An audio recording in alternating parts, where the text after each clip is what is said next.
também do Wesley, que não pouparam esforços na orientação dos nossos alunos. Então, assim, é muito importante, tá, a gente ver essa operação, tá, do direito, tá, a gente vê que vocês têm uma veia acadêmica também. Eu queria que vocês prestassem um pouquinho de atenção nisso. Então, eu queria uma salva de palmas para eles.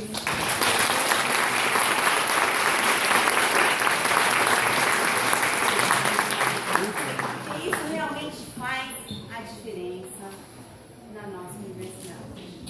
Bom, então esse exercício de justiça que a gente vai fazer aqui, ele é muito subjetivo, já que a gente vai ter aqui dois lados. Eu poderia falar para vocês o que é fazer justiça. Então, eu vou dar só uma pincelada. Fazer justiça é dizer a verdade. Fazer justiça é calar a mentira. Fazer justiça é abraçar a tolerância, é negar a arrogância. Eu queria muito que nessa noite vocês tivessem também respeito a cada uma das pessoas que estão aqui presentes e que vão exercitar, tá, de forma tão nobre aquilo que eles acreditam como justiça. Nunca desistam dos seus sonhos. E o triunfo, ele pertence a quem se atende. Então, um bom ensinar a todos vocês. Vou passar a palavra agora. Eu peço silêncio e ordem.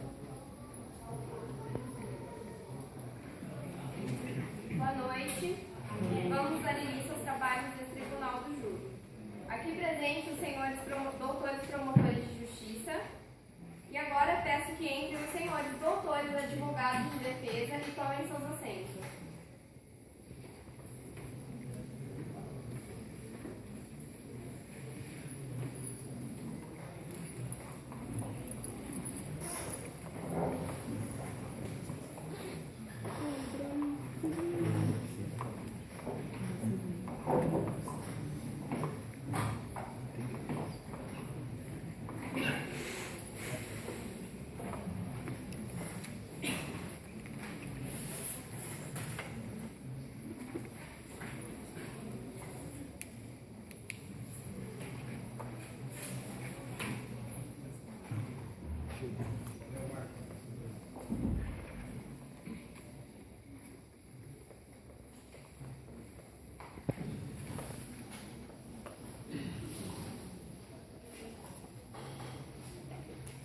Agora procederemos ao sorteio dos senhores jurados, lembrando que os senhores doutores promotores e senhores doutores advogados, que só são possíveis 3 escusas dos 7 jurados que farão parte desse julgamento.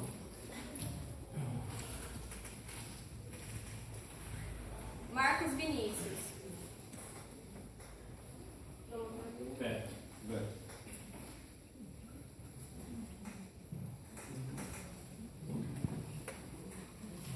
Carolina Grisotti.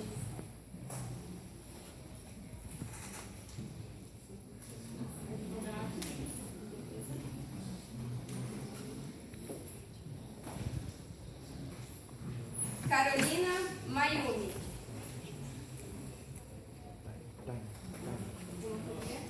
Advogada de defesa.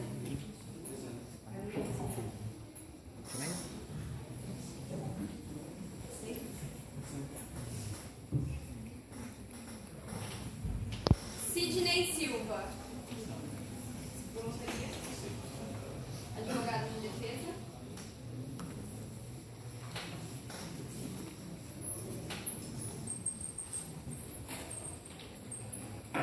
Jéssica Firmino. Advogado de defesa.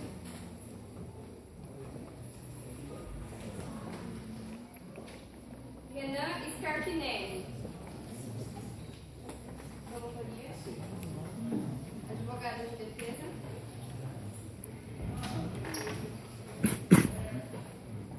Daniela Xavier.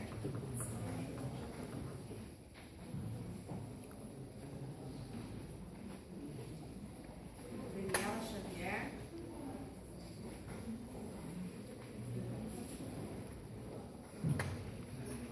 Júnior Moreira. Promotoria. Advogado de defesa.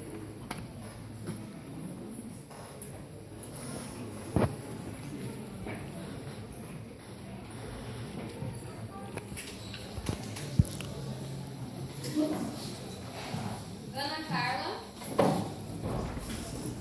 Promotoria.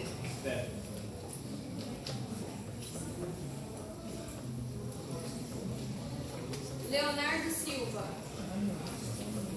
Promotoria. Advogado de defesa.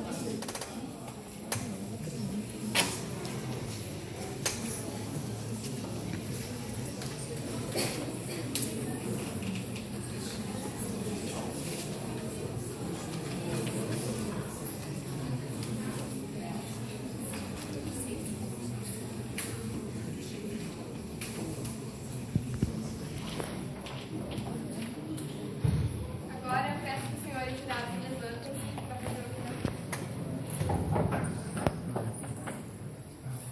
Senhores jurados, em nome da lei e perante toda a corte, concito-vos a examinar com imparcialidade essa causa e a proferir a vossa decisão de acordo com a vossa consciência e os ditames da justiça. Podem se assentar. Boa noite a todos. Assim vamos dar continuidade aos trabalhos, apresentando os fatos. Os 4 acusados são membros da Sociedade Espeleológica. Em princípios de maio do ano de 4.299, os 4 indivíduos penetraram com Roger Weltmore no interior de uma caverna que se encontra no Planalto Central. Já no interior da caverna, ocorreu um desmoronamento de terra, onde pesados blocos de pedra foram projetados de maneira que bloqueou a sua única saída. Não voltando os indivíduos às suas casas, o secretário da sociedade foi notificado pela família das vítimas. Entretanto, os exploradores já haviam deixado indicações na sede da sociedade, concernentes à localização da caverna que propuseram visitar. Dessa forma, a equipe de socorro foi prontamente enviada ao local. A tarefa de resgate revelou-se complexa e difícil, pois foi necessário agregar uma força extra de homens e máquinas para a realização do salvamento, o que demandava elevados gastos. Em um destes trabalhos realizados, 10 operários contratados morreram. Contudo, a libertação dos exploradores só ocorreu no 32º dia após a sua entrada na caverna. Soube-se também que os indivíduos haviam levado escassas provisões de alimentos e que no interior da caverna não tinha substância animal ou vegetal que os servissem de alimento. No 20º dia, a equipe de socorro descobriu que os exploradores tinham levado consigo um rádio transitorizado, no qual seriam capazes de realizar o contato. Deste modo, com a comunicação feita, os mesmos exploradores perguntaram aos engenheiros responsáveis quanto tempo seria necessário para liberá-los, o que, respondendo os engenheiros, afirmaram que mais 10 dias, à condição que não ocorressem novos deslizamentos. Os exploradores então perguntaram aos médicos que faziam parte da comissão qual seria a probabilidade de sobrevivência por mais 10 dias sem alimento, salvo com os mantimentos que dispunham. O presidente da comissão respondeu que era escasso, devido ao lapso de tempo. O rádio dentro da caverna silenciou durante 8 horas. Quando restabelecida a comunicação, Weltmore, falando em seu próprio nome, em representação dos demais, questionou se a sobrevivência seria possível, alimentando-se da carne de um dentre eles. O presidente da comissão respondeu a contragosto em sentido afirmativo. Assim, Weltmore declarou às autoridades presentes no local que seria aconselhável tirar a sorte para saber quem dentre eles morreria, na qual nenhuma se dispõe a responder o seu questionamento. Depois disso, não receberam mais mensagens dentro da caverna, supondo-se, erroneamente, como depois se evidenciou, que as pilhas do rádio haviam acabado. das declarações dos acusados aceitas pelo júri. Wellmore foi o primeiro a propor que buscasse alimento na carne de um dentre eles. Foi também Wellmore que propôs a forma de tirar a sorte para praticar o ato, através de um par de dados que trazia consigo casualmente. E depois de muita discussão que método seria empregado, resolveram pelos dados. Entretanto, antes que estes fossem lançados, Wellmore declarou que desistia do acordo, pois havia refletido e decidido esperar outra semana antes de adotar um expediente tão terrível e odioso. Os outros o acusaram de violação do acordo e procederam ao lançamento dos dados. Quando chegou a vez de Baltimore, um dos acusados atirou-os em seu lugar, ao mesmo tempo em que se lhe pediu para levantar quaisquer objeções quanto à correção do lance. Ele declarou que não tinha objeções a fazer. Tendo-lhe sido adversa a sorte, foi então morto. Por fim, no 32º dia, os acusados foram libertados e depois de algum tempo foram submetidos a um tratamento para desnutrição e choque emocional. Pois se soube que no 23º dia, após a sua entrada na caverna, Wellmore foi morto e comido pelos mímios. Os outros membros do Ministério Público, dá-se a palavra por 15 minutos. Boa noite, excelentíssimos senhores doutores, juízes de direito deste tribunal. Boa noite, nobres jurados. Boa noite a todos os presentes. Eu inicio o debate dizendo que toda a promotoria, e tenho certeza que toda a sociedade, fica muito perplexa após uma narrativa de um crime tão odioso quanto o que o excelentíssimo juiz acabou de relatar-nos. Devo dizer que nós vivemos num Estado democrático de direito e dentro dele as leis do nosso país se sobrepõem a todos. A vida, o maior bem jurídico tutelado pelo Estado, disposto no artigo 5º da nossa Constituição Federal, é o maior bem jurídico tutelado. Contra ela, a ela não se submete à instrumentalização. Ela é irrevogável, indisponível. 4 pessoas mataram alguém. Isso é um fato típico antijurídico. A espada da justiça deve pesar sobre os réus da mesma forma que as pedras com certeza pesaram na cabeça de Roger. Toma a liberdade de ler alguns artigos da lei, os primeiros artigos do Código Penal. Artigo 1º. Não há crime sem lei anterior que o defina, não há pena sem prévia combinação legal. Senhores jurados, existia já tipificado o crime de homicídio e houve o crime de homicídio. Artigo 2º. Ninguém pode ser punido por fato que lei posterior deixa de considerar crime. Nenhuma lei deixou de considerar homicídio crime. Artigo 5º. Aplica-se a lei brasileira sem prejuízo das convenções, tratados e regras de direito internacional ao crime cometido no território brasileiro. Senhores, a caverna faz parte do território brasileiro. Dentro e fora da caverna, nossa legislação pátria tem efeito. Infelizmente, senhores, a defesa vai alegar o estado de necessidade até cansar os senhores. Os senhores vão ouvir bastante o estado de necessidade aqui. Os senhores vão se cansar de ouvir o estado de necessidade. Senhores, estado de necessidade é quando não existe outra forma de salvar uma vida que não seja matar ou morrer. Ou eu mato ou eu morro. Você não tem outra chance. Estado de necessidade, senhores, está relacionado com fome. Fome é essa que é tratado pela medicina como estado de inanição. No estado de inanição, senhores, você não consegue nem ficar de pé, nem morder, matar muito menos. Mas eles mataram. Mataram e fizeram um banquete com 70 quilos de carne humana. Foi necessário 70 quilos de carne humana para a sobrevida de 4 pessoas? Essa é a pergunta que fica na consciência dos senhores. Eles alegarão também que houve um contrato irrevogável. Mas que contrato é esse irrevogável, cuja lei não se sobrepõe? Senhores, eles vão estar zombando da inteligência de vocês. a defesa abrir a boca para falar que houve um contrato irrevogável ou falar que houve estado de necessidade, é dar a certeza para os senhores de que eles são incompetentes. Essa é a certeza que eles vão dar. Nenhum contrato pode se sobrepor à vida. A lei se sobrepõe a qualquer contrato. A função do Ministério Público, senhores, ao contrário do que muitos pensam, não é de acusar. Caso existisse uma inocente sendo julgados, o Ministério Público não ofereceria denúncia. A função do Ministério Público, senhores, é promover a justiça. São todos promotores de direito. Promovem a justiça. A função da defesa hoje, senhores, com certeza será o de deturpar a verdade, fazerem os senhores acreditarem numa verdade que inexiste. Fantasias, delírios de uma defesa despreparada, que se atrasou, inclusive. Senhores, assim como Hitler, eles vão alegar que foi necessário, que foi a única forma de conseguir. A única forma de sobrevivência era essa. Que argumento odioso.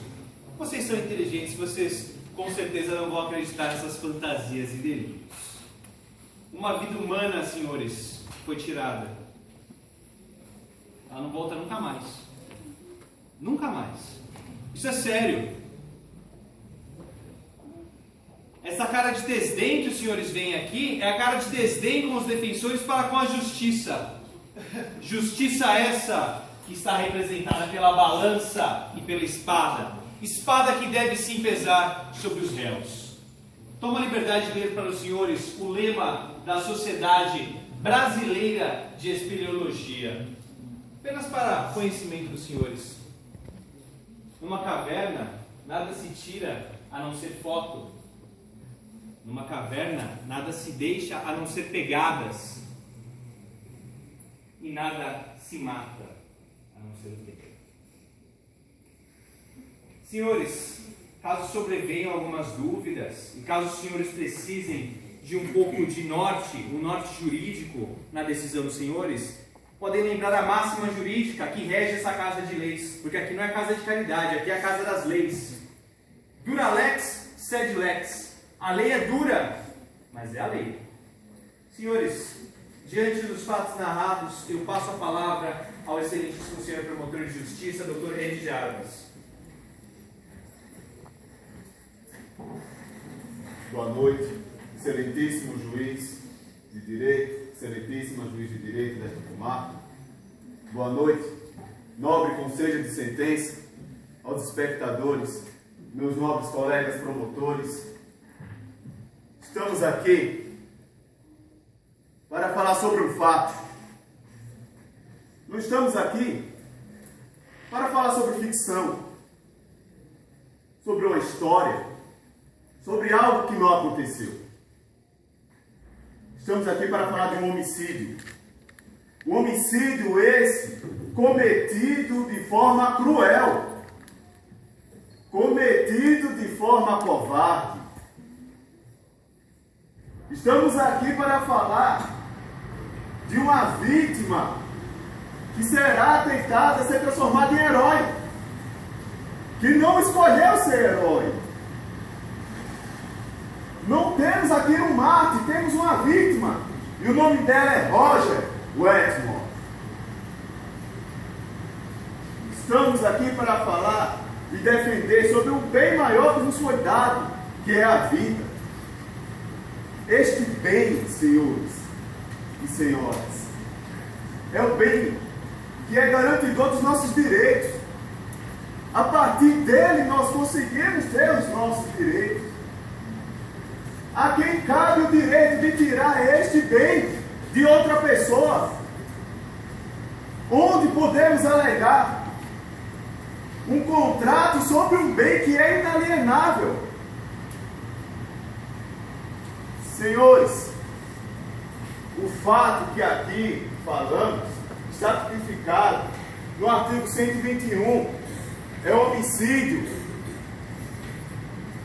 E ainda falo que ainda entrará em qualificativas, porque o réu coagiu, os réus coagiram. Não foi dado direito à defesa, foi cometido por motivo torpe. ainda existiam provisões escassas, como foram bem relatadas. Sim, escassas, não inexistentes. Ainda existia um alimento. O que foi criado no interior daquela caverna foi a criação do subterfúgio, uma desculpa, uma fuga. Porque com suprimentos escassos não é possível ter a presença do estado de necessidade. Senhores, o estado de necessidade também está tipificado. Porém, em seu artigo, no parágrafo 1º, consta que não pode ser relatado o estado de necessidade se não tiver conhecimento da atitude que você toma, do risco que você se põe. Não estamos aqui falando de senhores que estavam no passeio no parque. Estamos falando aqui de senhores com conhecimento científico, com autoconhecimento racional, que eram membros de um clube cuja atividade era visitar, estudar cavernas, explorar cavernas. Então, é uma atitude de risco. Pode-se existir um acidente. Não se pode se alegar desse estado de necessidade. Não temos aqui réus em estados de inanição. Pois no estado de inanição, o ser humano não tem forças nem para se manter ereto. Imagina ter forças para tirar a vida de outro.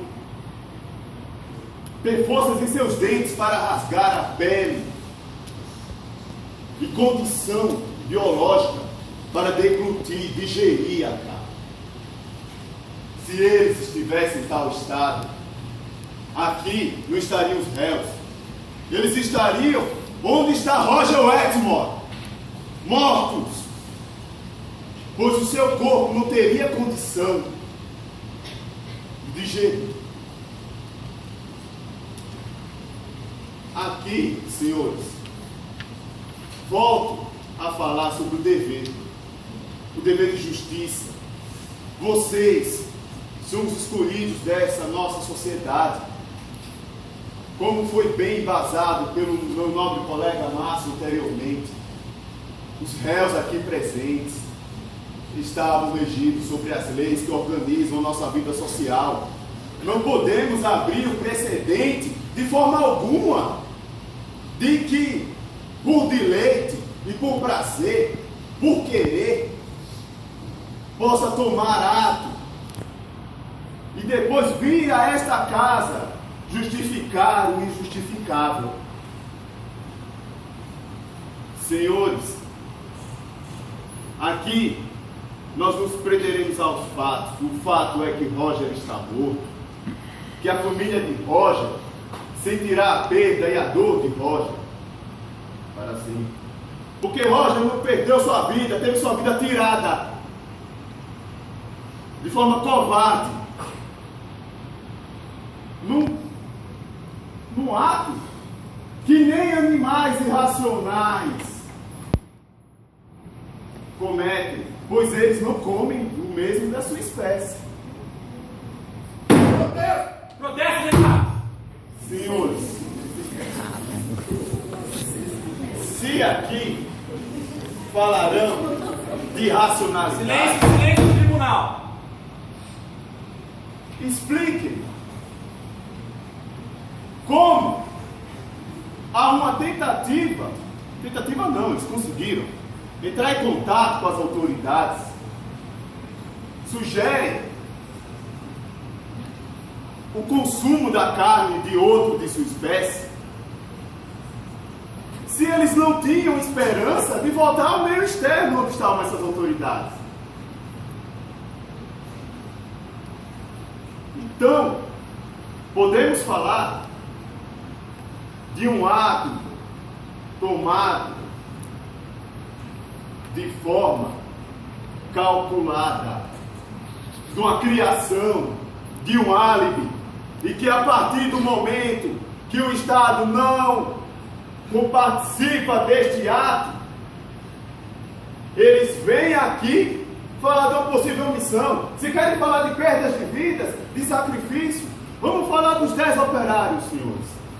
Esses se sacrificaram para salvar 5 vidas e não 4. Vamos aqui fazer justiça. Não vamos aqui estar punindo. Pois precedentes como estes não podem ser abertos. Pois a dor que hoje sofre a família de Roger Edmond, O senhor tem ainda 1 minuto. a dor que sofre a sociedade a lembrar deste caso, não pode tornar-se a repita. Agradeço desde já todos a atenção à comunidade. Agora dá a palavra aos advogados de defesa. Excelentíssimos senhores doutores de direito desta comarca, aos nobres membros deste conselho, os meus colegas da defesa, a plateia presente nesta corte, boa noite. Estamos aqui hoje para fazer justiça absolvendo? Ou estamos aqui hoje para fazer injustiça condenando? Condenando 4 heróis que carregarão pelo resto de suas vidas o enorme peso da dor em virtude a uma fatalidade ao qual eles passaram. Eram 5 amigos que entraram nesta caverna para explorá-la. Mal sabiam da tragédia que se seguia. Tão grande é a gratidão que a sociedade deve a estes profissionais, visto que pelo árduo trabalho que eles desenvolvem, são feitas novas pesquisas, são desenvolvidas novas medicações, tudo em prol da melhoria para o bem comum da humanidade. Estavam realizando uma exploração em uma caverna escura, úmida, insalubre, rodeados por rochas calcárias, sem nenhum tipo de vida animal, tampouco vegetal. Carregavam um mínimo de suprimento, comida e bebida, e prosseguiam para o interior daquela caverna, quando um desmoronamento os trancafiam e confinam a ela. Começa aí a corrida contra o tempo, a luta contra a vida que é o bem maior, garantido e amparado pela nossa Constituição. Então logo suas famílias sentem sua falta e uma equipe de socorro é enviada. Após 22 dias confinados àquela caverna, eles conseguem um primeiro contato por meio de um rádio transistorizado. E nesse primeiro contato, a pergunta que eles fazem é quanto tempo eles ficariam presos ali. E a resposta que eles receberam do chefe da equipe médica foi que seriam necessários pelo menos mais 10 dias. 10 dias trancafinados àquela caverna. Isto se o processo de desobstrução da entrada não fosse atrasado e retardado por outros desmoronamentos. Outra pergunta que foi feita pelos exploradores ao chefe da equipe médica foi quanto à possibilidade de saírem dali com vida, sem alimento e sem água, durante esses 10 dias. A resposta que ele obteve do chefe da equipe médica foi de que era quase nula a chance deles saírem dali sem ter o que comer e sem ter o que beber. Agora eu questiono aos nobres membros do júri: seríamos nós capazes de suportar o que eles suportaram? Desnutridos, desidratados, bebendo da própria urina.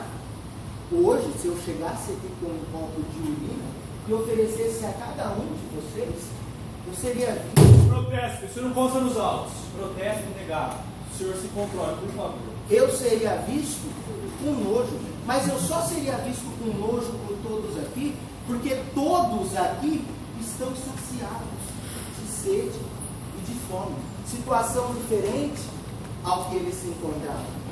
E o novo contato, que foi realizado 8 horas depois do último, eles pediram novamente para falar com o chefe da equipe médica e perguntou qual a possibilidade que eles teriam de sair dali com vida se consumissem carne humana. Houve-se então uma resposta em tom afirmativo do chefe da equipe médica, onde ele afirma que sim, seria possível eles sobreviverem os 10 dias e saírem dali com vida se eles comessem carne humana. Então Roger Whitmore questiona: como devemos fazer? Devemos tirar na sorte? Aí Roger fica sem resposta. O silêncio cobre o rádio.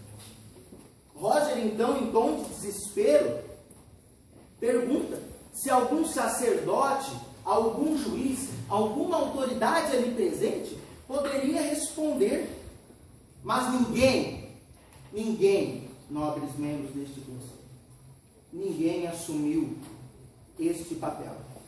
Ninguém deu uma palavra de apoio, uma outra ideia, para que eles pudessem sair dali com vida. E ora, veja que no exterior da caverna encontravam-se várias autoridades policiais, de resgate, religiosas, representantes do Estado este que foi omisso quando eles pediram alguma palavra de apoio ou uma outra ideia.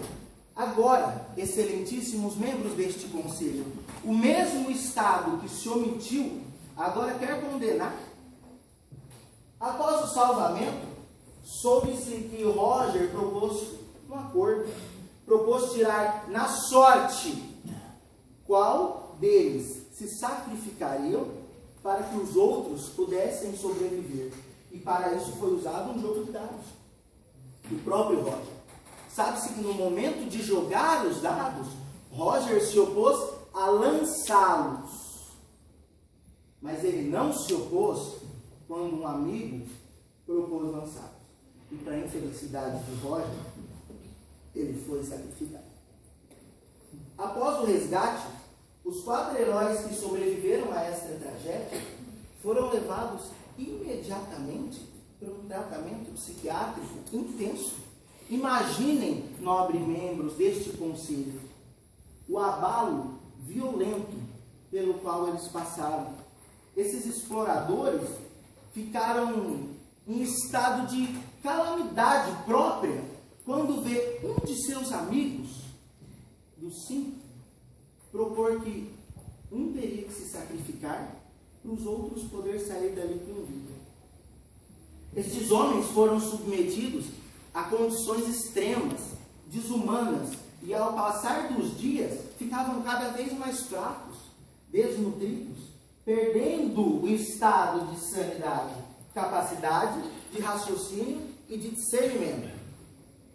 Enquanto estavam confinados àquela caverna, longe da soberania do Estado, foi preciso ser criadas novas regras de comportamento e sobrevivência. E aqueles 4 heróis sobreviventes, são tão vítimas quanto Roger, e eles já foram penalizados por isso. Terão que conviver pelo resto dos dias de suas vidas com essa ferida aberta, dolorosa, com essa fatalidade que vitimou um de seus amigos. Ninguém que se encontrasse nas mesmas situações que eles lembrariam de recorrer a artigos, parágrafos, incisos da Constituição Federal, tampouco do Código Penal, visto que 32 dias confinados a uma caverna abala violentamente o estado psicológico de qualquer ser humano. Ninguém teria o discernimento e capacidade e raciocínio para entender tal situação. Eu gostaria de lembrar que em uma recente pesquisa de opinião pública, imensamente divulgada e televisada, feita na sociedade hoje, que membros formam este Conselho de Justiça, onde 90% absolve os réus. Os 10%, 3 não souberam ou não opinaram, e apenas 7% condenam. A sociedade já os absolveu. O que estamos nós fazendo aqui? Vamos nos colocar no lugar desses desafortunados exploradores, dentro de uma caverna fechada, escura, úmida, bebendo da própria urina para se manter. Eu garanto a todos que todos nós, sem exceções, teríamos feito os mesmos acordos que lá foram celebrados. Eu coloco um exemplo aos nobres membros do júri. Uma embarcação em meio ao mar revolto começa a naufragar, e no momento de colocar os coletes salva-vidas, percebe-se que faltará um colete. Agora eu pergunto, qual de vocês daria o seu colete e ficaria na embarcação com a certeza de morte? Respondo, se me permitem, ninguém. Ninguém daria o seu colete, porque no momento de necessidade e desespero, todos vão querer salvar a própria vida, proteger seu bem maior. Agora eu pergunto, os 6 sobreviventes devem ser acusados de homicídio por causa da perda de um tripulante? Isso é o que a promotoria tenta impor neste caso. Eles tentam responsabilizar estes 4 heróis pelo crime de homicídio doloso. O mesmo Estado que o tirou. Por favor. Senhor, se comprove, porque aqui quem dita as regras é o juiz. Por favor, continue seu raciocínio. Isso é o que a douta promotoria tenta impor neste caso. Eles tentam responsabilizar estes 4 heróis pelo crime de homicídio doloso. O mesmo Estado que os tirou da caverna de pedras quer enviá-los para a cadeia de grades? Fica firmemente claro que se no nosso país houvesse pena capital, a promotoria estaria tentando a todos os custos enviá-los para a forca ou para a cadeira elétrica, caracterizando-se uma vingança e não justiça. Não vamos esquecer da quantidade de autoridades que estavam no exterior daquela caverna. E quando eles pediram uma palavra de apoio, todos se negligenciaram. Nenhuma palavra foi dita, nem positivamente, nem negativamente. O que ofertaram a eles, num momento de desespero, foi apenas silêncio. Por isso, eu peço encarecidamente aos excelentíssimos membros deste conselho que façam justiça e não vingança. Que julguem e analisem todos os fatos com suas convicções, consciência, e absolvam esses réus. E que os senhores viajem pelo imaginário e coloquem-se por apenas alguns minutos na mesma situação que eles se encontraram. E para aqueles que ainda têm dúvida, vamos deixar a favor dos réus e vamos invocar aqui a máxima do direito penal: indúbio pro réu. Obrigado, meritíssimo. Novamente, dá-se a palavra por mais 10 minutos ao Ministério Público. Boa noite, excelentíssimos senhores juízes dessa comarca. Boa noite aos nossos colegas promotores. Boa noite aos senhores jurados e ao público aqui presente. Gente, como que seria se não fosse trágico a explanação da defesa, aonde ela vem alegar para a gente que eles lutam contra o bem maior que a vida. Vocês viram como é que eles fazem a luta contra a vida?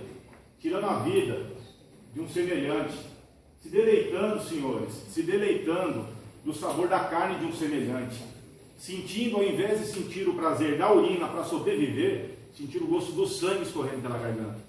A promotoria não vem aqui a esse tribunal, senhores, para fantasiar, para remeter aos senhores a uma embarcação, a uma viagem ao mundo marítimo, onde tinham 6 coletes salva-vidas. A gente vem aqui tratar de fatos reais, senhores. A gente não está aqui para brincadeira. A gente está aqui para consumar fatos que existiram. 4 assassinos confessos. Eles confessaram que não tinham como negar a morte de maneira cruel, absurda, torpe e covardemente e covardemente, senhores, exercida por esses 4 assassinos. Por esses 4 assassinos que investiram em uma missão de explorar uma caverna. Porém, alegam agora também a omissão do Estado. Ora, defesa. Bela omissão do Estado que esteve presente a todo momento. Assim, como o colega disse, esteve presente a todo momento quando ele entrou em contato com rádio e comunicação. Eles queriam o que do Estado? Que o Estado falasse, não, mate Roger. Se delicie da carne de Roger. Pode matar Roger. Mate ele. Faça um banquete. Aproveitem do sangue de Roger. Eles sim, vocês são heróis. Matem Roger, vocês vão ser classificados como os heróis.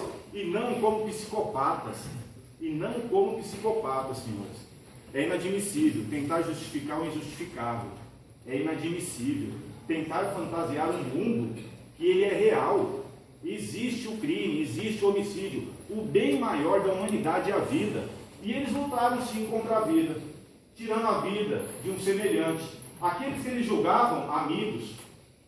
Que belo ciclo de amizade que a gente vem aqui defender. Protesto, Que belo ciclo de amizade que a gente vem aqui defender.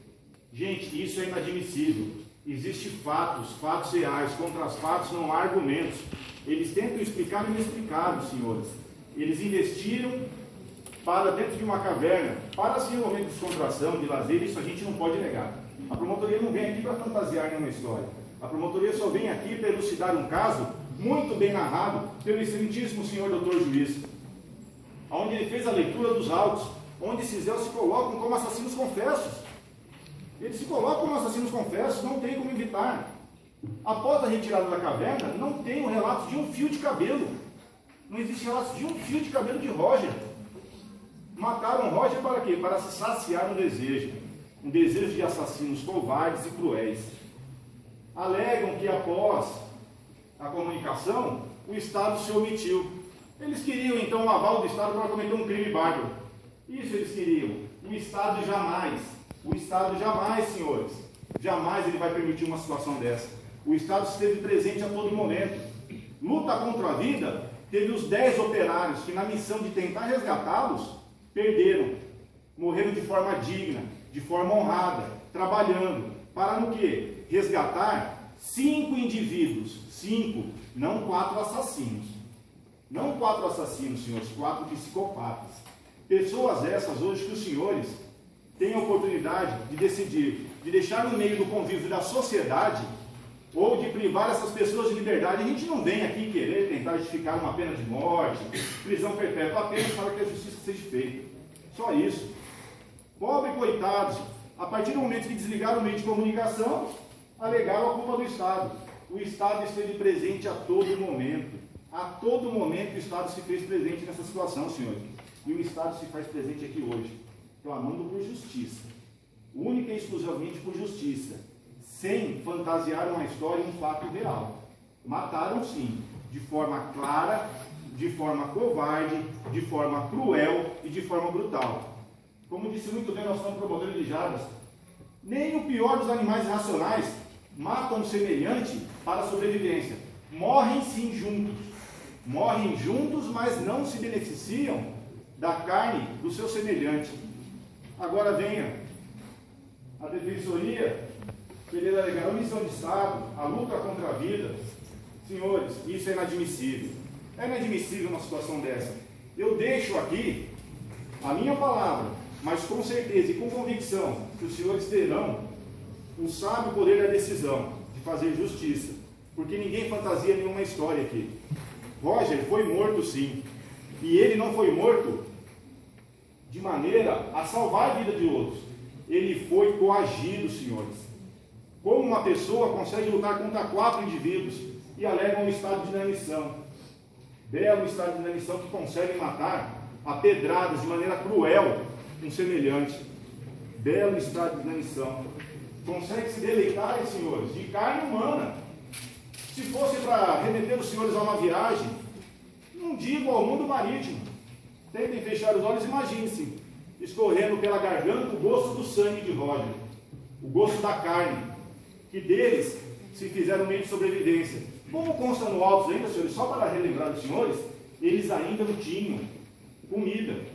Eles ainda tinham provisões escassas, sim, mas eles tinham provisões. E o Estado, com todo esforço, não parou por um momento a sua investidura na intenção de retirar esses 5 indivíduos da caverna. Tanto que nessa investidura, repito novamente, 10 vidas se perderam. 10 vidas, essa sim de maneira honrada.